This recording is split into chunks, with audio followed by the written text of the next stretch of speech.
So really quick initial cuts on a Coyote here. I always start right from here.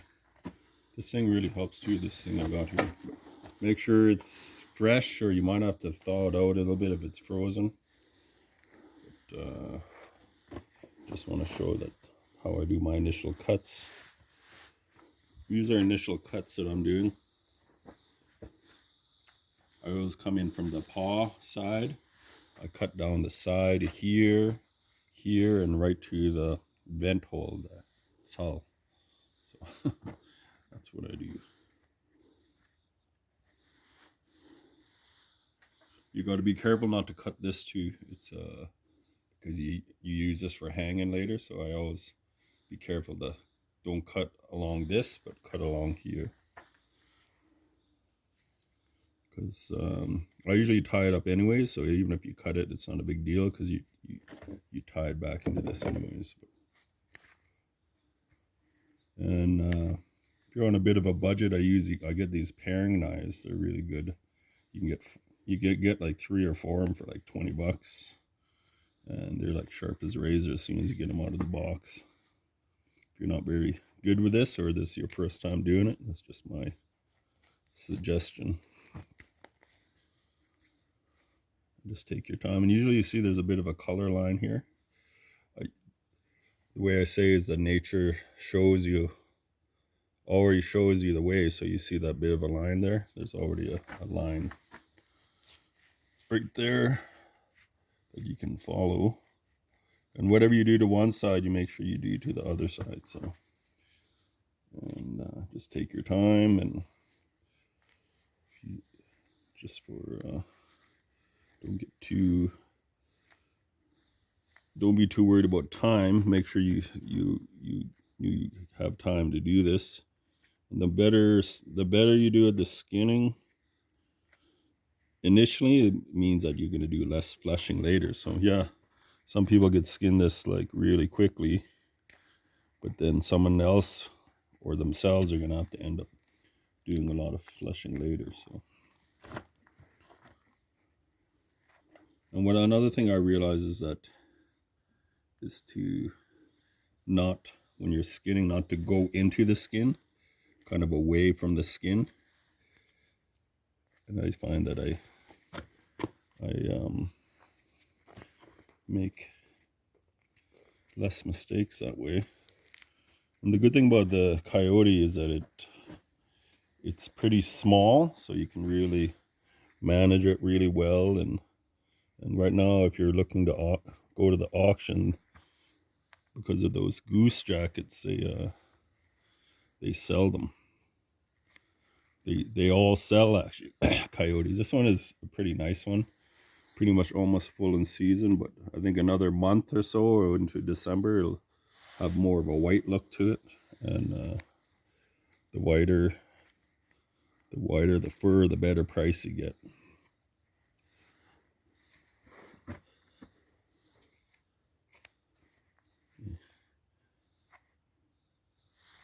Just really take your time. Don't think of it as a race. See, it's that cord there you got to cut around.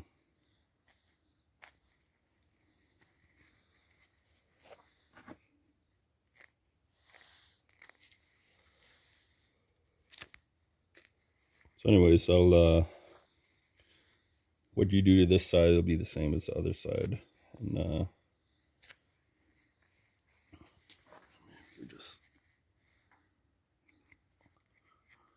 you can pull quite a bit too with these smaller ones. A little bit. You got to be careful too, especially with anything smaller like a fox. Fox can rip really easily, especially when you turn them over after you dry them for a bit. You gotta just be aware of what you're doing. And this thing right here is really handy. You can move it around, so you don't have to. Instead of easy to maneuver. And this right here is really interesting. All the animals that I learned is like, yeah, you got a joint here, but all the animals have a double joint right there. And then it just busts off. And I think that's how they bounce, you know, when you see them run. It's probably a way they save energy. That's why every time you see them, they kind of have a bounce to them. I think it's because of this double joint here. So you can pull quite a bit. This one was given to me yesterday by the ranchers there. And yeah. So anyways, what I see how I did that. I go right to that. And right now, this is just initial cut. I don't need to do anything right now. I'll do the same to this. And maybe I'll demonstrate this part, because this is the same as that. And the front paws are the same. I usually cut around the paw. I get rid of the whole paw actually after. And the way I'm cutting it too is, I would say, more of almost a taxidermy style. But for me, sometimes it, just like anything, mistakes happen with these, so I don't know if I'm gonna make. I'm getting pretty good at doing it this way, but the auction style, basically, you just cut them off here, so you don't worry about de-knuckling them. But I go all the way with it. I don't know what I'm gonna do with them, so I don't. They're not going to the auction, so I just go all the way with them, because if it turns out really nice, they sure look nice when they're all done up with the claws and everything in them. And then I don't know if they're going to end up dancing or what. So here you just got to separate the meat and the sinew. You see that there's some sinew on there that you don't have to worry too much about. And the main thing too, once you get to the fleshing part of this, is you're really just getting the meat and the fat off it. And that's why coyotes are actually pretty enjoyable. They're smaller, and if you're looking to sell them, they're definitely going to sell. If you're going to sell at the auction, and guaranteed if you put the time in to tan this, it's going to sell too. And they're going for a decent price right now. I think the goose jackets are using coyote trim, like $1,000 those jackets, but they're using the coyote trim. They're using the coyote trim, and over the past couple of years, I think a lot of all the coyotes have been selling. So just see, if we were doing this for auction, I would have probably just cut it off right there and then I'm done. But since this is not going to the auction, I put a little bit of extra time into to get the knuckles off. And another thing I learned too from the skinning is that I generally pull until I can't pull, then you use a knife. It's kind of what I've learned over the years.